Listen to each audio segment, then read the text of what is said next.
നമസ്കാരം. വീട്ടമാസിൻ്റെ പുതിയ എപ്പിസോഡിലേക്ക് എല്ലാ പ്രിയ കൂട്ടുകാർക്കും വീണ്ടും സ്വാഗതം. കപ്പ എന്ന് പറഞ്ഞു കഴിഞ്ഞാൽ മലയാളികൾക്ക് ഭയങ്കര ഒരു വികാരമുള്ളൊരു സംഭവമാണ്. അപ്പോൾ ഇന്നത്തെ എപ്പിസോഡിൽ നമുക്ക് കപ്പപ്പുട്ട് എങ്ങനെയാണ് ഉണ്ടാക്കുന്നത് നോക്കാം. അപ്പോൾ ഞാനിവിടെ ഉണക്ക കപ്പ വെച്ചിട്ടാണ് ഇന്ന് പുട്ടുണ്ടാക്കാനായിട്ട് പോകുന്നത്. അപ്പോൾ വാട്ടിയ കപ്പ ഉണക്കി ഇങ്ങനെ നമുക്ക് കടകളിൽ മേടിക്കാൻ കിട്ടും. അത് ഞാൻ മിക്സിയുടെ ഒരു ജാറിലോട്ട് ഇട്ട് കൊടുത്തിട്ടുണ്ട്. 2-3 പിടി ഇട്ട് കൊടുത്തിട്ടുണ്ട്. അപ്പം ഇത് വന്നിട്ട് ഒന്ന് അടിക്കുമ്പോഴത്തേക്ക് തന്നെ ഇതുപോലെ നല്ല ഫൈൻ പൗഡറായിട്ട് നമുക്ക് പൊടിഞ്ഞു കിട്ടും. ഇനി ഇതൊന്ന് അരിച്ച് നമുക്ക് മാറ്റി വയ്ക്കാം. അതിനുശേഷം ഈ പൊടി വെച്ചിട്ടാണ് നമ്മൾ കപ്പപ്പുട്ട് ഉണ്ടാക്കാനായിട്ട് പോകുന്നത്. അപ്പോൾ ഇനി നമുക്ക് പൊടി നനയ്ക്കാനായിട്ട് എടുക്കാം. അപ്പോൾ ഒരു ബൗളിൽ കുറച്ച് വെള്ളം ഒഴിച്ച് കൊടുക്കുക, കുറച്ച് ഉപ്പ് ഇട്ട് കൊടുക്കുക, അതിനുശേഷം കുറച്ച് തേങ്ങയും കൂടെ ഇട്ട് കൊടുക്കുക. അപ്പോൾ ഇനി നമുക്ക് ഇതിലേക്ക് പൊടി, ഒരു പുട്ടിന് ആവശ്യമുള്ള പൊടി അപ്പം ഞാൻ എടുക്കാൻ പോകുന്നു. ഏകദേശം ഒരു 3 ടേബിൾ സ്പൂണോളം കപ്പ പൊടിച്ചത് എടുക്കുകയാണ്. അപ്പോൾ ഇനി ഇത് നന്നായിട്ട് നമ്മൾ പുട്ടിൻ്റെ പൊടി നനയ്ക്കത്തില്ലേ, അതുപോലെ പൊടി നനച്ച് കൊടുക്കുക. പിന്നെ അത്രയും അങ്ങോട്ട് വെള്ളം കൂടുതലായിട്ട് ഒഴിച്ചു കൊടുക്കണ്ട.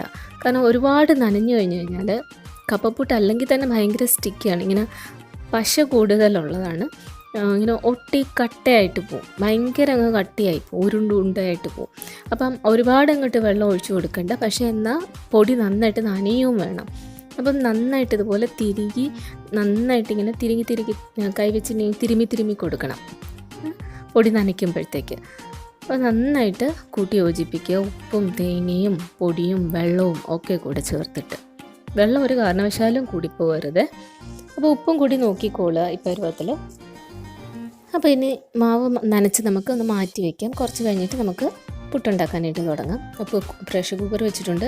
ഞാൻ അതിലാണ് ഈ പുട്ട് കുറ്റി കുറ്റിയല്ല, ചിരട്ടയാണ് എനിക്കുള്ളത്.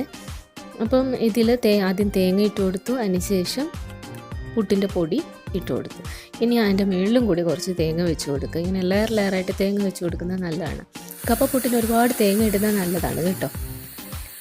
അപ്പം ഇനി അത് ആവി വരട്ടെ. നമ്മുടെ പുട്ടിനത് ആവിയൊക്കെ വന്നു. ഏകദേശം 5-6 മിനിറ്റ് കഴിഞ്ഞപ്പോൾ തന്നെ ഇത് ആവി വന്നു തുടങ്ങി. നന്നായിട്ട് ആവി വരുന്നുണ്ട്, മണവും നന്നായിട്ട് വരുന്നുണ്ട് കേട്ടോ. ഭയങ്കര മണമാണ് കപ്പപ്പുട്ടിന്.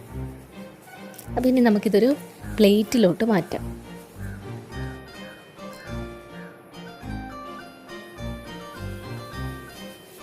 അപ്പോൾ അതേ നമ്മുടെ കപ്പപ്പുട്ട് റെഡിയായി കഴിഞ്ഞു. എന്ത് എളുപ്പത്തിന് നമുക്ക് ഉണ്ടാക്കാൻ പറ്റും എന്നറിയാമോ? ഭയങ്കര ടേസ്റ്റിയാണ്.